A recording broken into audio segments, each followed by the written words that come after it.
देहरादून से CM Pushkar Singh Dhami live आ रहे हैं, क्या कुछ कह रहे, चलिए आपको सुनाते हैं।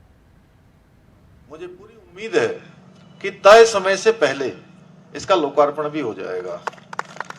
मैं आप सबका धन्यवाद करना चाहता हूं कि मैं देख रहा हूं कि बहुत चिलचिलाती धूप है और आप सब लोग इतने धैर्य से बैठे हैं।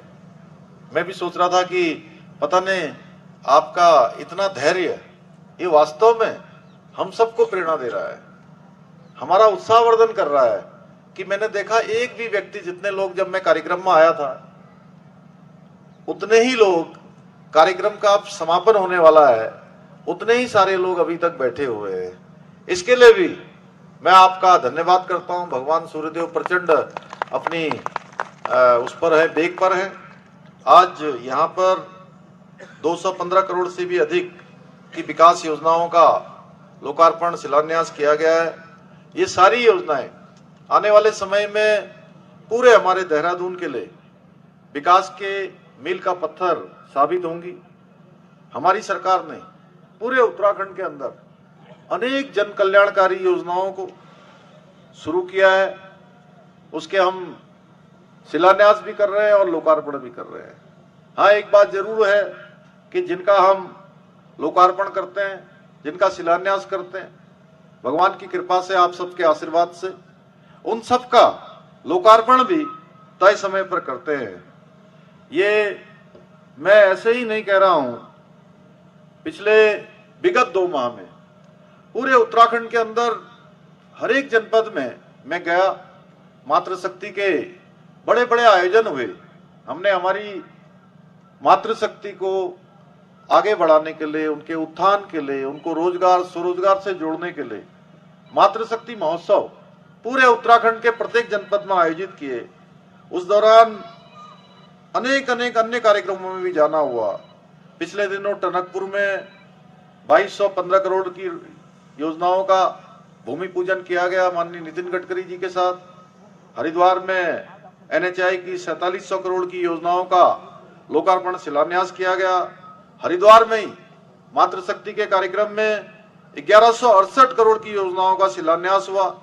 चंपावत में 161 करोड़ की योजनाओं का, अल्मोड़ा में 117 करोड़ की योजनाओं का, पौड़ी गढ़वाल में 828 करोड़ की योजनाओं का, रुद्रप्रयाग में 456 करोड़ की योजनाओं का लोकार्पण और शिलान्यास किया गया।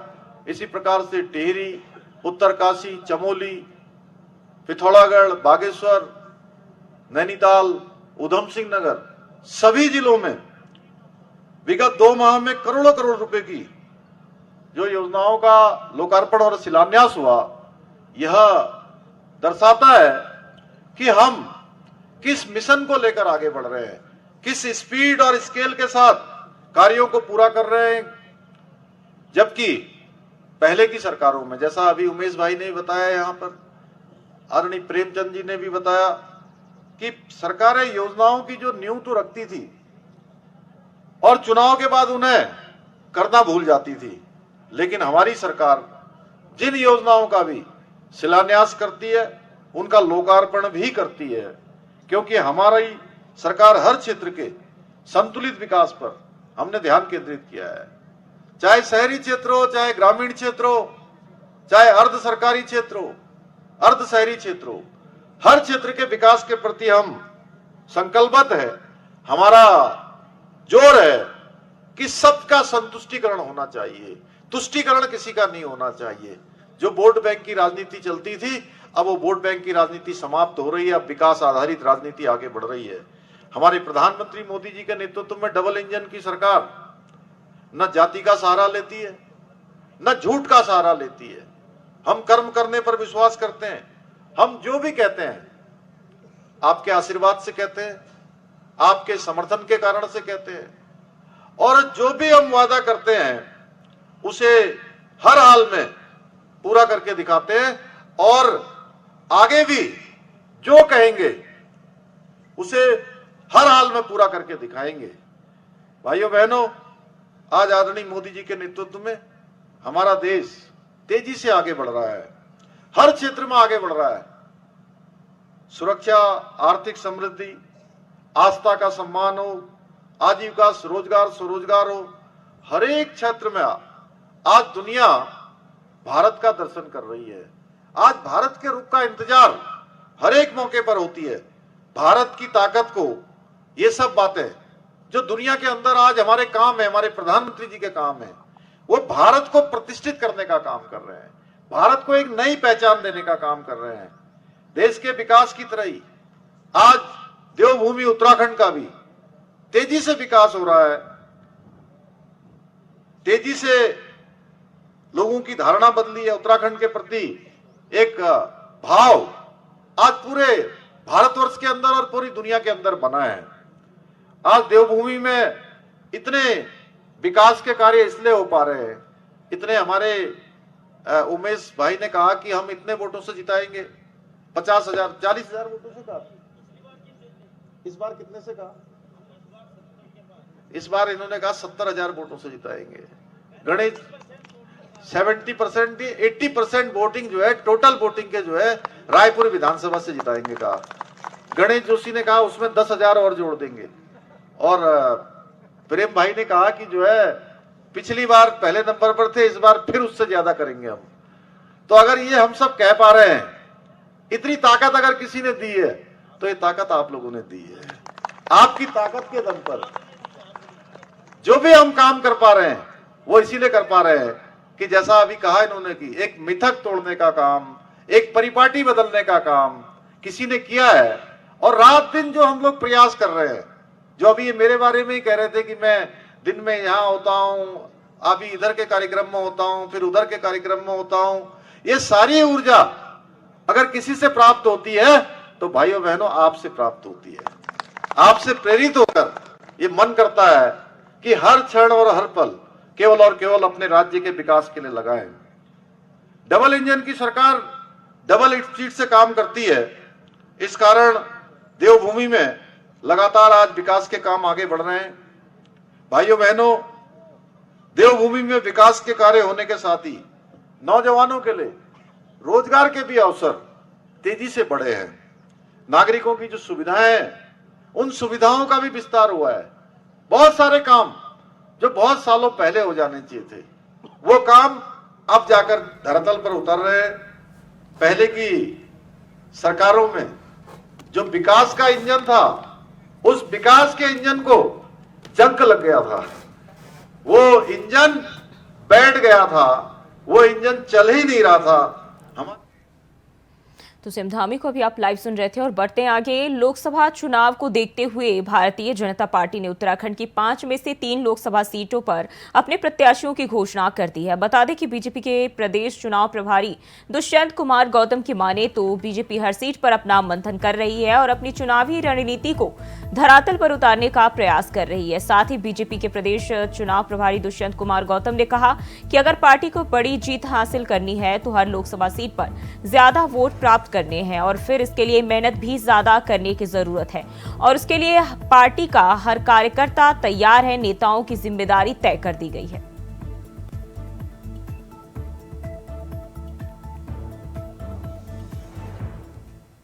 लेकिन 500 सीटों पे फोकस करने की आवश्यकता है, 400 सीटों पे भी फोकस करने की आवश्यकता है। चुनाव चुनौती होता है और इसलिए हर सीट को हम फोकस करके अच्छे मार्जिन से जीते हैं। हमारा टारगेट ऊंचा है, इसलिए ज्यादा मेहनत की आवश्यकता पड़ती है। जो बच्चा 99% नंबर लेकर आता है उसको ज्यादा मेहनत करनी पड़ती है। रात को भी जागना पड़ता है, रात दिन काम करना पड़ता है, पढ़ाई बढ़ानी पड़ती है, डाइट बढ़ानी पड़ती है। तो सारे कार्य भारतीय जनता पार्टी का देवदुर्लभ कार्यकर्ता करेगा। और उत्तराखंड में लोकसभा चुनाव को देखते हुए भाजपा ने अपने संकल्प पत्र वाहनों को आज हरी झंडी दिखाने का काम किया है। राजधानी देहरादून में मुख्यमंत्री पुष्कर सिंह धामी, बीजेपी के प्रदेश चुनाव प्रभारी दुष्यंत कुमार गौतम, प्रदेश अध्यक्ष महेंद्र भट्ट ने इन वाहनों को हरी झंडी दिखाकर रवाना किया। भाजपा प्रदेश चुनाव प्रभारी दुष्यंत कुमार गौतम ने कहा कि यह वहां प्रदेश के हर कोने में जाएंगे और जनता से चुनाव को लेकर बातचीत करेंगे। उनके जो सुझाव होंगे उनको पार्टी संकल्प पत्र में शामिल करेंगे।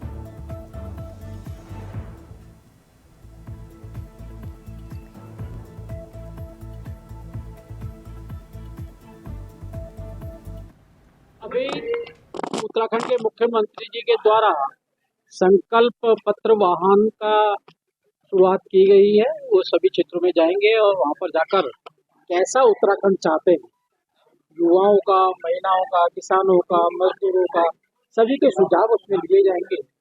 देश के प्रधानमंत्री आने वाला दशक उत्तराखंड का होगा। अनेकों अनेक विकास कार्य उनके द्वारा चालू किए गए हैं और मुख्यमंत्री भी यशस्वी कार्यों को आगे बढ़ाने का काम कर रहे हैं। लेकिन उसके बावजूद भी जनता का कुछ सुझाव होता है और सुझाव के साथ साथ क्या किस प्रकार से किया जाए, ये भी उनका आग्रह करेंगे कि वो बताएं आखिर हम जो अगला अगला दशक उत्तराखंड का चाहते हैं, एक विकसित उत्तराखंड चाहते हैं, तो उसके अंदर क्या क्या समस्या उनके सामने आती है, उनका कैसे निराकरण किया जाए, फिर उसको हम संकल्प में लेंगे। और इसी खबर पर ज्यादा जानकारी के साथ देहरादून से अभय कैंतुरा हमारे साथ जुड़ गए हैं। अभय, संकल्प प्रचार वाहन को हरी झंडी दिखाई गई और इस दौरान विकसित उत्तराखंड के संकल्प को लेकर जो है बीजेपी की ओर से कई सारी बातें कही गई है, क्या जानकारी है? कि उत्तराखंड की 5 लोकसभा सीटों पर बीजेपी ने 3 प्रत्याशियों की घोषणा यहां कर दी है। 2 प्रत्याशियों यानी 2 सीटों को लेकर अभी भी बीजेपी में मंथन जारी है और उम्मीद है कह सकते हैं कि अगले 24 से 48 घंटे के भीतर बीजेपी के द्वारा उन सभी सीटों पर भी अपने प्रत्याशियों का ऐलान यहां पर कर दिया जाएगा। उत्तराखंड में बीजेपी अन्य दलों से 2 कदम आगे चलने का काम यहां पर कर रही है, क्योंकि लोकसभा चुनाव की इस बेला में बीजेपी ने जो लक्ष्य यहाँ पर तय किया है, जो लक्ष्य यहाँ पर चुना है, उस लक्ष्य की प्राप्ति के लिए बीजेपी ने अपने नेताओं की जिम्मेदारी तय कर दी गई है।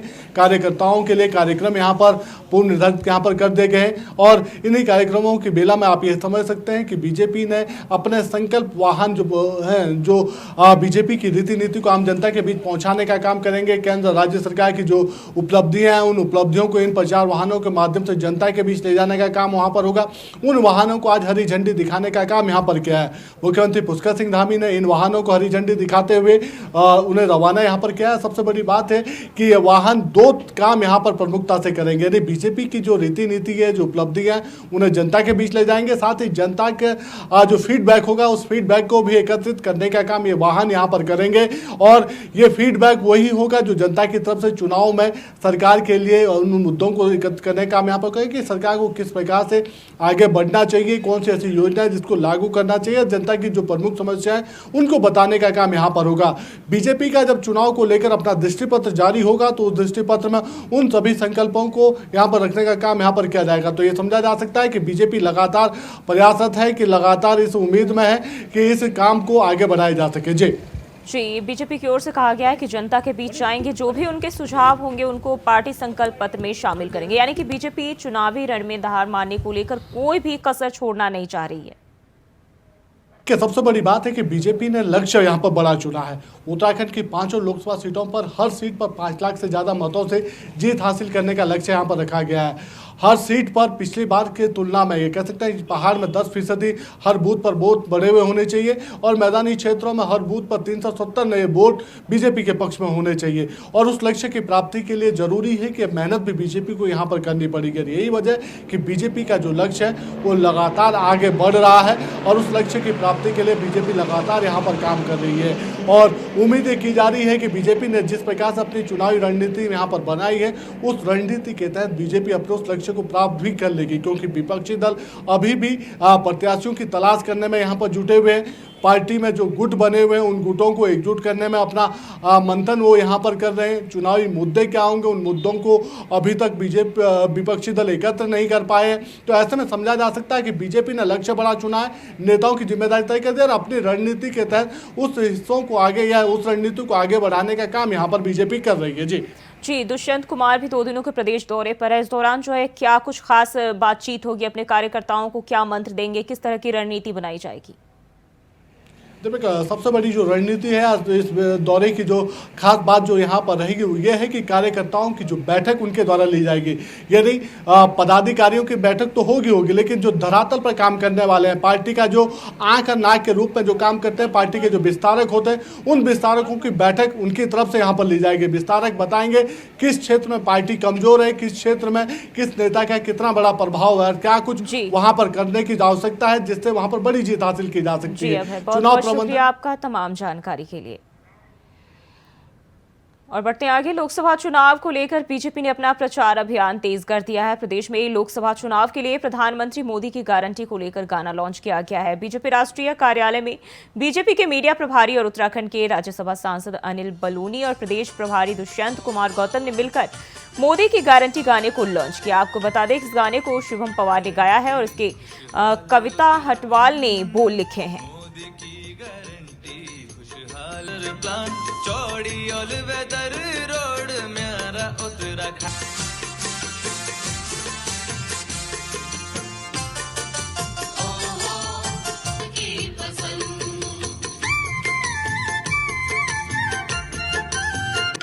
इस गाने को हम प्रस्तुत करने वाले हैं, लॉन्च करने वाले हैं। ऐसे हमारे गायक, उभरते हुए गायक शुभम पवार जी और जो सपना हटवाल जी ने वो गाना गाया है, उसको प्रारूप को अच्छा रूप देने के लिए आज का दिन चुना गया है।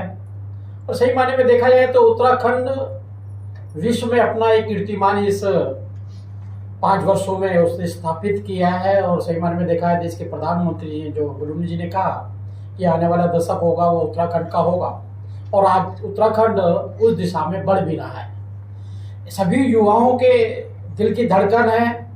युवाओं को किस प्रकार से प्रेरित किया जाता है, उस प्रकार से वहाँ की जनता की आवाज़ जो है आज शुभम पवार जी के मुख से आपको सुनने के लिए मिलेगी। और मुझे लगता है ये उत्तराखंड के एक नए आयाम के लिए बहुत अच्छा कदम होगा। और धारचूला में गुंजी के ग्रामीणों ने स्वदेश दर्शन योजना 2.0 का विरोध किया। उप जिलाधिकारी मंजीत सिंह गिल और पूर्व मुख्यमंत्री भगत सिंह कोश्यारी के माध्यम से प्रधानमंत्री को ज्ञापन भेजा गया। ग्रामीणों ने पूर्व मुख्यमंत्री भगत सिंह कोश्यारी को होने वाली समस्याओं से अवगत कराया, साथ ही मांग को जल्द ही पूरा करने की मांग की है। ग्रामीणों ने कहा कि सेना और पर्यटन विभाग के द्वारा गुंजी में भूमि अधिग्रहण कर निर्माण कार्य किया गया है, जिसका व्यास संघर्ष समिति विरोध करती है। जहां प्रधानमंत्री के गुंजी दौरे से जो है विकास कार्यों में तेजी के साथ ही स्थानीय लोगों को रोजगार मिलने की उम्मीद थी, तो वहीं पर्यटन विभाग के द्वारा स्वदेश दर्शन योजना के तहत कार्य करने से स्थानीय लोगों का रोजगार छिन रहा है। ग्रामीणों ने MI-17 हेलीकॉप्टर से यात्रा नहीं कराने की मांग की है। उनका कहना है कि हेलीकॉप्टर से अगर यात्रा कराई जाती है तो सीमांत के रोजगार पर असर पड़ेगा। गुंजी, शिवधाम और स्वदेश दर्शन 2.0 और हेली के संबंध में जो हेली से यात्रा कराने की कवायद चल रही है, उसके संबंध में हम लोगों ने SDM साहब के माध्यम से हम लोगों ने प्रधानमंत्री जी को एक ज्ञापन प्रेषित किया है। और उसके पश्चात हम लोगों ने एक ब्यास जनजाति संघर्ष समिति ने एक बृहत बैठक आहूत की थी, जिसमें सर्वसम्मति से एक मत से ये निर्णय लिया गया है कि ऐसे अगर सरकार हमारी बातों को अनसुना करती है तो हम लोकसभा चुनाव का भी बहिष्कार करेंगे और आने वाले यात्रा सीजन में हम नॉन कॉपरेशन मूवमेंट असहयोग आंदोलन भी करेंगे। और उत्तराखंड कांग्रेस के प्रदेश अध्यक्ष करण माहरा ने कांग्रेस की गारंटियों को मीडिया के माध्यम से जनता के सम्मुख रखने का काम किया है। बता दें कि कांग्रेस प्रदेश अध्यक्ष ने कहा कि अगर कांग्रेस सत्ता में आती है तो फिर 5 गारंटी को पूरा करने का काम करेगी।